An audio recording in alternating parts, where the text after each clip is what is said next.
오늘 이 아침에도 하나님의 은혜를 사모하여 기도의 자리에 나오신 모든 성도님들을 환영하고 축복합니다. 우리에게 주시는 하나님의 말씀은 신약성경 마가복음 6장 1절에서 13절까지의 말씀입니다. 예수께서 거기를 떠나사 고향으로 가시니 제자들도 따르니라. 안식일이 되어 회당에서 가르치시니 많은 사람이 듣고 놀라 이르되 이 사람이 어디서 이런 것을 얻었느냐? 이 사람이 받은 지혜와 그 손으로 이루어지는 이런 권능이 어찌 됨이냐? 이 사람이 마리아의 아들 목수가 아니냐? 야고보와 요셉과 유다와 시몬의 형제가 아니냐? 그 누이들이 우리와 함께 여기 있지 아니하냐 하고 예수를 배척한지라. 예수께서 그들에게 이르시되 선지자가 자기 고향과 자기 친척과 자기 집 외에서는 존경을 받지 못함이 없느니라 하시며 거기서는 아무 권능도 행하실 수 없어 다만 소수의 병자에게 안수하여 고치실 뿐이었고 그들이 믿지 않음을 이상히 여기셨더라. 이에 모든 촌에 두루 다니시며 가르치시더라. 12 제자를 부르사 둘씩 보내시며 더러운 귀신을 제어하는 권능을 주시고 명하시되 여행을 위하여 지팡이 외에는 양식이나 배낭이나 전대의 돈이나 아무것도 가지지 말며 신만 신고 두벌 옷도 입지 말라 하시고 또 이르시되 어디서든지 누구의 집에 들어가거든 그곳을 떠나기까지 거기 유하라. 어느 곳에서든지 너희를 영접하지 아니하고 너희 말을 듣지도 아니하거든 거기서 나갈 때에 발 아래 먼지를 떨어버려 그들에게 증거를 삼으라 하시니 제자들이 나가서 회개하라 전파하고 많은 귀신을 쫓아내며 많은 병자들에게 기름을 발라 고치더라. 아멘. 예수님은 여전히 분주하십니다. 갈릴리 바다 동편과 서편을 오가시며 귀신 들린 자를 치유하시고 12의 혈루증을 앓던 여인을 고치시고 회당장 야이로의 딸을 살리시더니 이번엔 고향 나사렛으로 이동하십니다. 예수님께서는 고향에 가서도 가르치시고 고치시고 전하시는 사역을 이어가십니다. 하나님의 말씀을 가르치셨고 율법과 예언서를 풀어 설명해 주셨습니다. 그리고 그 손으로 놀라운 이적을 일으키십니다. 나사렛 고향 사람들은 예수님의 지혜와 능력 앞에 놀라면서 그 즉시 의문을 갖기 시작합니다. 본문 2절 말씀입니다. 안식일이 되어 회당에서 가르치시니 많은 사람이 듣고 놀라 이르되 이 사람이 어디서 이런 것을 얻었느냐? 이 사람이 받은 지혜와 그 손으로 이루어지는 이런 권능이 어찌 됨이냐? 고향 사람들은 예수님의 지혜와 권능을 보고도 믿지 않았습니다. 그들의 눈 앞에서 하나님의 역사하심이 이루어지고 있는데 믿음이 없으니 주님의 일하심을 보지 못합니다. 그리고 자꾸만 그분의 지혜와 능력의 출처를 묻습니다. 그 지혜가 어디서 왔는지, 그 능력의 근원은 무엇인지 질문합니다. 마가복음 3장 말씀을 보면 율법학자인 서기관들이 예수님이 병자를 치유하시고 귀신을 쫓아내시는 그 힘의 근원이 귀신의 왕 바알세불로부터 왔다고 예수님을 비방했습니다. 주님의 능력을 사탄으로 돌리며 그 근원에 대해 폄하한 것입니다. 바로 이러한 점에서 고향 사람들과 율법학자들 사이에는 공통점이 있습니다. 예수님의 권위의 출처를 물음으로 주님의 자리를 치욕적이고 불명예스러운 자리로 만들었다는 점입니다. 그들은 예수님의 놀라운 가르치심과 능력을 듣고 보았지만 이사야의 예언처럼 듣기는 들어도 깨닫지 못하고 보기는 보아도 알지 못했습니다. 예수님을 구원자로 인정하기보다는 오히려 거부하기 시작합니다.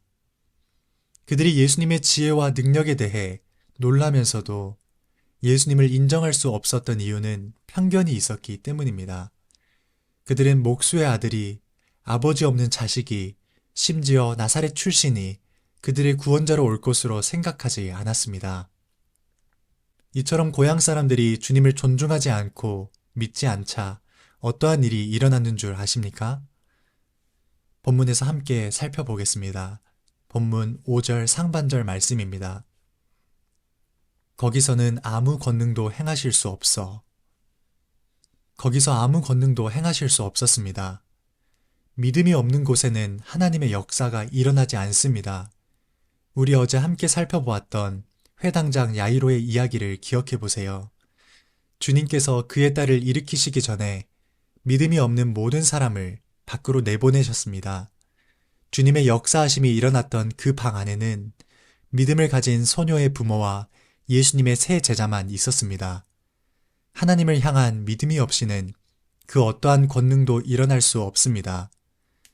나사렛 고향 사람들은 주님의 놀라운 기적과 이적 앞에서 그분을 믿지 못합니다. 예수님은 그들의 불신앙을 이상히 여기셨습니다. 권세 있는 새 교훈이 눈앞에 놓여 있는데 그것을 보지 못하는 그들의 모습에 놀라십니다. 나사렛 사람들은 이처럼 영적으로 눈먼 자들이었습니다. 예수님은 바로 이러한 일들을 그의 제자들에게 보여주시고자 제자들과 함께 자신의 고향으로 향하신 것입니다. 예수님을 따르는 자들은 고향 사람들로부터 심지어 가족에 이르기까지 오해와 배척을 당하게 된다는 것을 보여주고 싶으셨던 것 같습니다. 그리고 앞으로 제자들이 제자의 길을 걸어갈 때 바로 이러한 일들을 경험하게 될 것임을 보여주고 계십니다. 이어지는 본문에서는 주님께서 12제자를 부르셔서 전도 훈련을 시키십니다. 주님은 나사렛에서의 배척에도 불구하고 이웃 마을들을 돌아다니시면서 끊임없이 가르치셨습니다.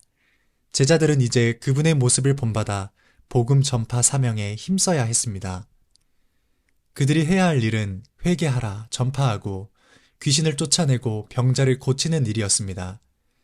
이 일은 예수님께서 행하신 하나님 나라의 사역이며 12제자를 불러 택하신 이유입니다. 예수님은 그들에게 더러운 귀신을 이길 수 있는 권능을 허락하십니다.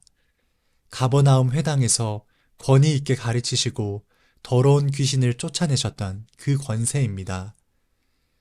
사탄의 나라를 파하고 하나님 나라를 세우는 이 사역을 감당하려면 단단히 준비가 필요할 것으로 여겨집니다.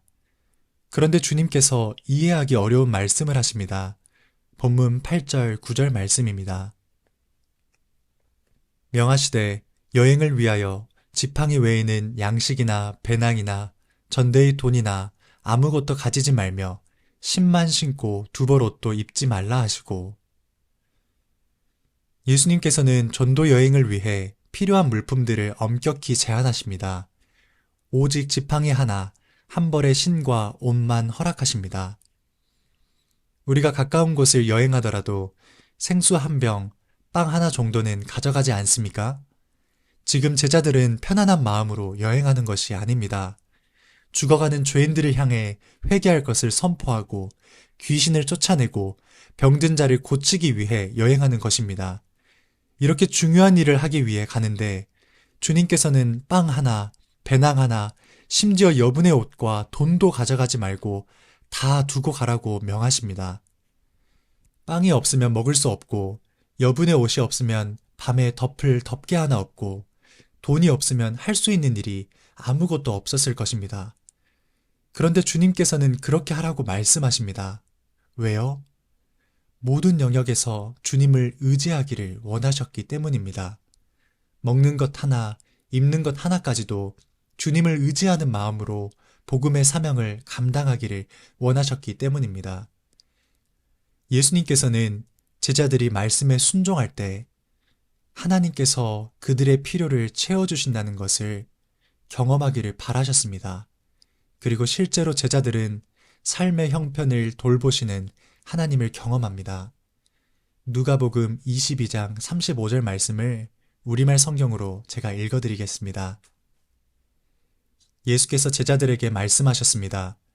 지갑이나 가방이나 신발도 없이 내가 너희를 보냈을 때 너희에게 부족한 것이 있었느냐? 그들이 대답했습니다. 전혀 없었습니다. 아멘. 예수님의 제자들은 주님의 말씀에 순종함으로 복음을 전파하는 사명을 감당합니다. 주님의 능력을 힘입어 믿음으로 나아갈 때 많은 귀신을 쫓아냈고 수많은 병자의 병을 고쳤습니다. 놀라운 일들이 일어납니다. 그저 주님의 말씀을 믿고 순종했을 뿐인데 전혀 부족함이 없었고 그곳에서 주님의 역사하심을 보게 됩니다. 사랑하는 성도 여러분, 오늘 이 아침 믿음으로 주님을 바라봐야 하는 부분이 무엇입니까? 나사렛 사람들은 주님을 향한 믿음이 없었습니다. 주님의 권위 있는 가르침과 놀라운 권능을 듣고 보았지만 그것을 인정하지 않았습니다. 내 삶과는 무관한 것이라고 생각했습니다. 외인된 삶을 살아간 것입니다. 믿음이 없는 그곳에는 어떠한 권능도 일어나지 않았습니다. 반면에 주님을 사랑했고 주님의 말씀을 신뢰했던 제자들의 삶에서는 부족함이 없었습니다. 빵 하나, 가방 하나, 여분의 옷 하나 가지지 못했던 그들의 삶에 부족함이 전혀 없었습니다. 믿음이 있는 곳에 하나님의 능력이 있기 때문입니다. 하나님의 마음은 믿음이 있는 곳에 머뭅니다. 하나님은 믿음을 기뻐하십니다. 하나님의 역사를 기대하십니까? 하나님의 말씀 앞에 서서 믿음으로 그 말씀을 향해 나아가 보십시오.